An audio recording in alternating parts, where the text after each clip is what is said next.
Roma 12 ayat 2. Janganlah kamu menjadi serupa dengan dunia ini, tetapi berubahlah oleh pembaharuan budimu, sehingga kamu dapat membedakan manakah kehendak Allah, apa yang baik, yang berkenan kepada Allah dan yang sempurna. Shalom saudara seiman di dalam Kristus Yesus. Perkembangan teknologi dan kemajuan dalam media sosial banyak menyita perhatian setiap lapisan masyarakat maupun generasi saat ini. Apa yang kita lihat, apa yang kita dengar, dan apa yang kita percayai dapat mempengaruhi pola pikir kita dan cara kita menyikapi keadaan. Semuanya mendorong manusia untuk mau tidak mau harus mengikuti perkembangan zaman dan belajar hal-hal yang bersifat viral. Lebih banyak menghabiskan waktu di depan layar handphone dan tidak ada waktu untuk melakukan hal-hal lain.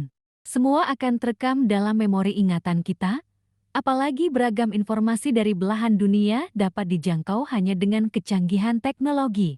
Manusia didesak untuk mempelajari hal-hal baru dan mencobanya, dan jika menolaknya maka manusia mengalami kendala dalam pekerjaan, bisnis, dan kreativitasnya. Pada zaman dulu, manusia sangat menikmati hidupnya. Meskipun belum adanya internet, namun sehari demi sehari dapat dijalani dengan baik. Pendidikan, pertumbuhan anak-anak, kegiatan sosial, dan kerohanian saat itu sangat fokus pada pemeliharaan kualitasnya. Kenyataannya, saat modernisasi ini perubahan gaya hidup manusia sangat kritis. Kemajuan terjadi pada aspek teknologi namun bisa dikatakan moral manusia justru mengalami kemerosotan. Kehidupan rohani manusia semakin tergeser oleh peran digital yang menguasai jagat raya. Rasa penasaran manusia dengan mudah dipuaskan oleh kecanggihan teknologi buatan, akhirnya generasi muda cenderung menyukai pola instan. Kemerosotan dan pergeseran adab serta moral menjadi suatu bukti nyata bahwa hidup saat ini tidak baik-baik saja. Betapa mengerikan. Setiap hari banyak terjadi tindakan kriminal dan mirisnya semakin banyak orang mengikuti jejak kejahatan. Betapa mengerikan, nyawa manusia seakan-akan tidak berharga. Semakin banyak jiwa-jiwa yang menyerahkan dirinya tersesat oleh jebakan iblis daripada menerima nasihat orang tuanya. Segala perilaku yang tidak benar, perkataan yang tidak terpuji, dan pemikiran yang sesat semakin terang-terangan menyatakan kebanggaannya. Saudara terkasih, kita semua sedang menuju pada kesudahan zaman. Iblis semakin giat melancarkan serangannya, terutama pada orang-orang yang imannya suam-suam kuku. Saat terkontaminasi oleh intimidasi negatif akan sangat mudah diperalat oleh iblis. Sasarannya adalah menghancurkan kerohanian manusia dengan tujuan supaya manusia menjauh dari Tuhan dan ajarannya. Lihatlah bagaimana gaya hidup zaman akhir ini, mungkin kita juga bisa geleng-geleng kepala. Firman Tuhan mengingatkan kita semua untuk tidak kompromi dengan dunia dan dosanya. Sebab jika kita masuk dan hidup di dalamnya, maka sistem kehidupan roh kita menjadi lemah dan akhirnya mati. Tuhan inginkan supaya kita umatnya tidak menjadi seperti dunia ini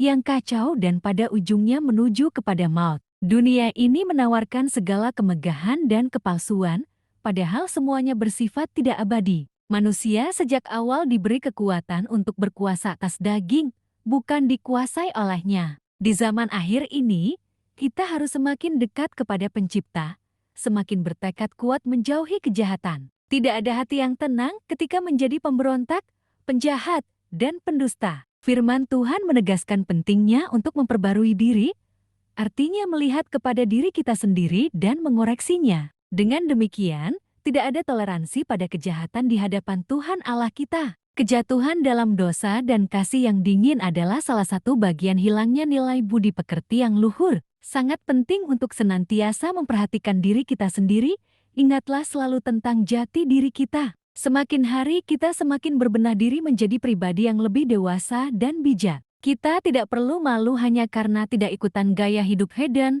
tidak ikutan tren viral, ataupun bergaul bebas. Kita adalah kita yang baik, penuh kasih, cinta Tuhan, suka menolong dan murah hati pada orang-orang yang lemah. Menjadi diri sendiri adalah kebebasan roh, kita bebas melakukan kebaikan dan menolak kejahatan. Jangan paksakan diri untuk tampak seperti orang lain, itu hanya menyiksa diri sendiri.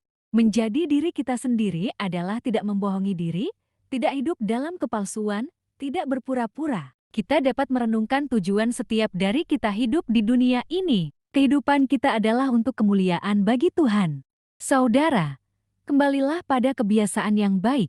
Saat mendengarkan renungan ini, Tuhan memberikan kesempatan untuk memperbarui diri kita masing-masing. Kita diberi kekuatan untuk menolak siasat dunia ini dan diberi hikmat untuk mengatasi segala tantangan. Tuhan memberi kita roh pengetahuan untuk membedakan mana yang baik dan mana yang jahat. Jangan mau hidup seperti memakai topeng, menjadi orang asing karena korban dari sepak terjang dunia ini. Kesimpulannya, hiduplah jati diri kita sendiri dan perbarui terus kualitas kerohanian kita. Percayalah kepada firman Tuhan yang memberi pembebasan dan keselamatan kekal. Maka, roh kita mampu membedakan mana yang benar dan mana yang salah. Dengan mengenal diri sendiri dan mau memperbaruinya, kita dapat memahami apa yang Tuhan mau dalam hidup kita. Kekuatan jiwa kita bertambah ketika kita bekerja sama dengan Tuhan dalam hal baik. Tuhan ingin agar setiap umat-Nya hidup sebagai diri sendiri, tidak terbawa oleh arus dunia yang makin lama makin menenggelamkan. Apabila kita tidak punya pengetahuan yang benar,